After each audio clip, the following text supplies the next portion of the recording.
Today I am going to represent the topic Democracy in India, class 10. Before entering to the topic, I want to say few lines about COVID-19.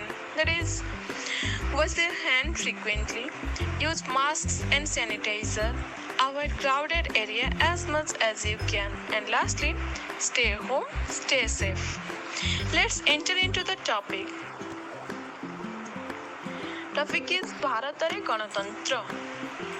ଆମ ଦେଶ ହେଉଛି ଭାରତ ବର୍ଷ କ୍ରମାଗତ ହିନ୍ଦୁ, ମୁସଲମାନ, ଖ୍ରୀଷ୍ଟାନ ଏହି ତିନି ଜାତିରେ ଅଧିକୃତ ହୋଇଥିବାରୁ ଏହାର ଇତିହାସ ତିନି ଅଂଶରେ ବିଭକ୍ତ ହୋଇଅଛି।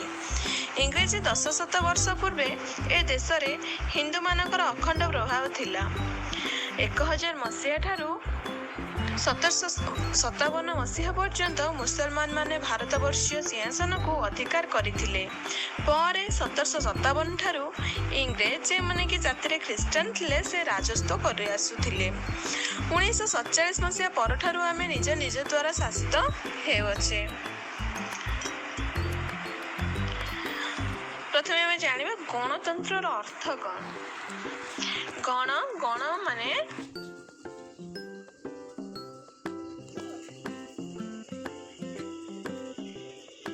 ହେଉଛି ଶାସନ। ତ ଗଣତନ୍ତ୍ରର ଆକ୍ଷରିକ ଅର୍ଥ ହେଉଛି ଲୋକମାନଙ୍କର ଶାସନ। ଏହାକୁ ନେଇ ବିଭିନ୍ନ ଜ୍ଞାନୀ ବିଜ୍ଞାନୀମାନେ ବିଭିନ୍ନ ମତ ଦେଇଛନ୍ତି। ସେ ବିଷୟରେ ଅବଗତ ହେବା। ଆମେରିକାର ପୂର୍ବତନ ରାଷ୍ଟ୍ରପତି ଆବ୍ରାହାମ ଲିଙ୍କନଙ୍କ ମତରେ ଗଣତନ୍ତ୍ର ହେଉଛି ଲୋକମାନଙ୍କ ଦ୍ୱାରା ଓ ଲୋକମାନଙ୍କ ପାଇଁ ଉଦ୍ଦିଷ୍ଟ ଶାସନ।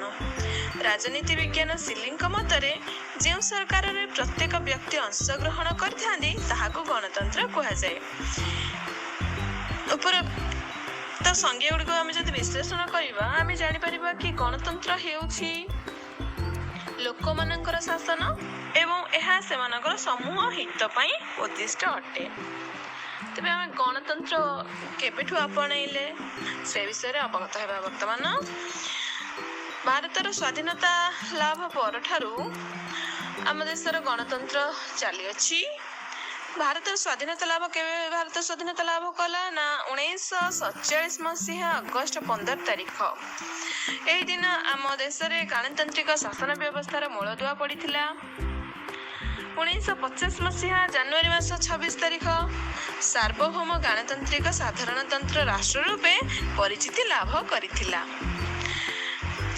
ଗଣତାନ୍ତ୍ରିକ ବ୍ୟବସ୍ଥା ବିଶ୍ୱର ପ୍ରାୟ 130 ଦେଶରେ ପ୍ରଚଳିତ ହୋଇଅଛି। ଗଣତନ୍ତ୍ରର ପ୍ରକାର ଭେଦକୁ ଆସିବା।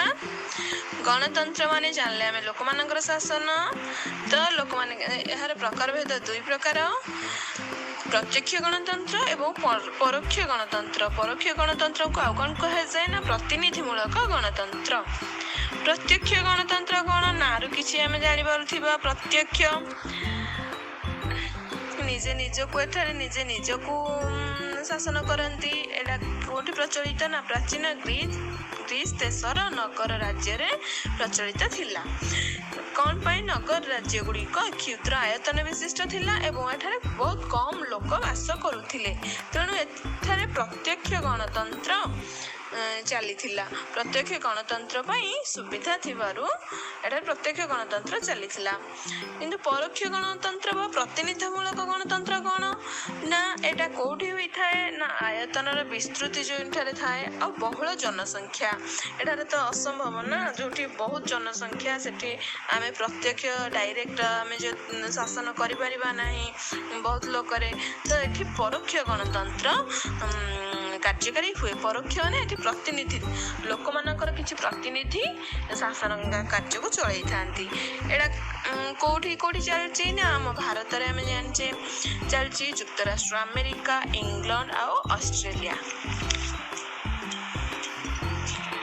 ବର୍ତ୍ତମାନ ଆସିବା ଭାରତର ସମ୍ବିଧାନରେ ପ୍ରଦତ୍ତ ଗଣତାନ୍ତ୍ରିକ ବ୍ୟବସ୍ଥା ଗୁଡ଼ିକ କ'ଣ?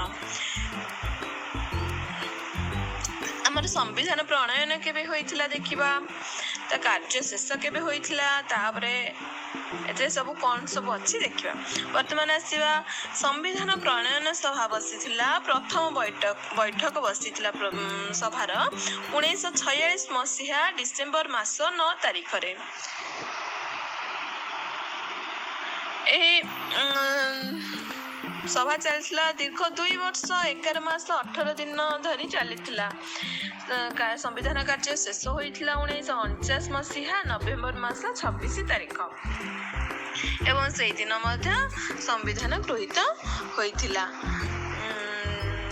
ଦୀର୍ଘ 2 ବର୍ଷ 11 ମାସ 18 ଦିନ ଧରି ସମ୍ବିଧାନର କାର୍ଯ୍ୟ ଚାଲିଥିଲା। ମୁଖ୍ୟ ଭୂମିକା ଏଥିରେ ଗ୍ରହଣ କରିଥିଲେ ଡକ୍ଟର ଭୀମରାଓ ଆମ୍ବେଦକର। ସେଥିପାଇଁ ତାଙ୍କୁ କ'ଣ କୁହାଯାଏ ନା ସମ୍ବିଧାନର ଜନକ। ଡକ୍ଟର ଭୀମରାଓ ଆମ୍ବେଦକର ସମ୍ବିଧାନ ପ୍ରଣୟନ ସଭାର ମୁଖ୍ୟ ଭାବରେ ଦାୟିତ୍ୱ ଗ୍ରହଣ କରିଥିଲେ। ସେଥିପାଇଁ ତାଙ୍କୁ ସମ୍ବିଧାନର ଜନକ ବୋଲି କୁହାଯାଏ। ସମ୍ବିଧାନରେ ଆମର ମୁଖବନ୍ଧ ଅଛି। ଯେପରି ପ୍ରତି ପୁସ୍ତକର ସୂଚୀପତ୍ର ଥାଏ ସେହିପରି ସମ୍ବିଧାନର ମଧ୍ୟ ମୁଖବନ୍ଧ ଅଛି, ଯେଉଁଥିରୁ ଆମେ ସମ୍ବିଧାନ ଭିତରେ କ'ଣ ସବୁ ଅଛି ସେ ସବୁ ବିଷୟରେ ଅବଗତ ହୋଇପାରିବା। ସେଇ ମୁଖବନ୍ଧକୁ କୁହାଯାଏ, ସମ୍ବିଧାନର ମୁଖବନ୍ଧ ହେଉଛି ପ୍ରସ୍ତାବନା ବା ପ୍ରାକ୍ କଥନ। ସମ୍ବିଧାନର ମୁଖବନ୍ଧକୁ ପ୍ରସ୍ତାବନା ବା ପ୍ରାକ୍ କଥନ କୁହାଯାଏ। ବର୍ତ୍ତମାନ ଆମେ ଆସିବା ସଂସଦ ଉପରେ କିଛି ଜାଣିବା। ଭାରତରେ କେନ୍ଦ୍ରରେ ସଂସଦ କାର୍ଯ୍ୟକାରୀ ହେଉଛି। ସଂସଦର ମୁଖ୍ୟ 3ଟି ଅଂଶ ଆମେ ଜାଣିଛେ। ସଂସଦ କାହାକୁ ନେଇ ଗଠିତ ନା ଲୋକସଭା, ରାଜ୍ୟସଭା, ରାଷ୍ଟ୍ରପତି। ଲୋକସଭା ହେଉଛି ନିମ୍ନ ସଦନ, ରାଜ୍ୟସଭା ହେଉଛି ଉଚ୍ଚ ସଦନ। ଲୋକସଭାକୁ ସଭ୍ୟମାନେ କେମିତି ନିର୍ବାଚିତ ହୁଅନ୍ତି ନା ପ୍ରତ୍ୟକ୍ଷ ଭାବେ ଆମେ ନିର୍ବାଚିତ କରୁ ଲୋକସଭାକୁ। ରାଜ୍ୟସଭାକୁ ଆମେ ଡାଇରେକ୍ଟ ନ କରି ଇନଡାଇରେକ୍ଟ କରୁ, ପରୋକ୍ଷ ଭାବରେ ନିର୍ବାଚିତ ହୁଅନ୍ତି ଏମାନେ। ଆମେ ଯେଉଁମାନଙ୍କୁ ଭୋଟ ଦଉ ସେମାନେ ରାଜ୍ୟସଭାକୁ ପରୋକ୍ଷ ଭାବେ ନିର୍ବାଚିତ ହୋଇଥାନ୍ତି। ଭାରତର ସଂସଦ କାହାକୁ ନେଇ ଗଠିତ ନା ରାଷ୍ଟ୍ରପତି, ଲୋକସଭା, ରାଜ୍ୟସଭାକୁ ନେଇ ଗଠିତ। ଭାରତରେ ଲୋକସଭା ଆଉ ରାଜ୍ୟ ବିଧାନସଭା ଆଉ ସ୍ୱାୟତ୍ତ ଶାସନ ସଂସ୍ଥା ଗୁଡ଼ିକର ପ୍ରତିନିଧିମାନଙ୍କୁ ନିର୍ବାଚିତ କରିବା ପାଇଁ ଆମର ମତଦାନ ବ୍ୟବସ୍ଥା ରହିଛି। ସେଟା ହେଉଛି ସାର୍ବଜନୀନ ସାବାଳକ ମତଦାନ ବ୍ୟବସ୍ଥା। ସାର୍ବଜନୀନ ସାବାଳକ ମତଦାନ ବ୍ୟବସ୍ଥାରେ କ'ଣ ହେବ ନା 18 ବର୍ଷରୁ ଊର୍ଦ୍ଧ୍ୱ ବୟସ୍କ ସାବାଳକମାନେ ମତଦାନ ଅଧିକାର ଉପଭୋଗ କରିପାରିବେ। ଆମ ଗଣତନ୍ତ୍ରର ମୂଳ ଭିତ୍ତି ହେଉଛି ସାର୍ବଜନୀନ ସାବାଳକ ମତଦାନ ବ୍ୟବସ୍ଥା।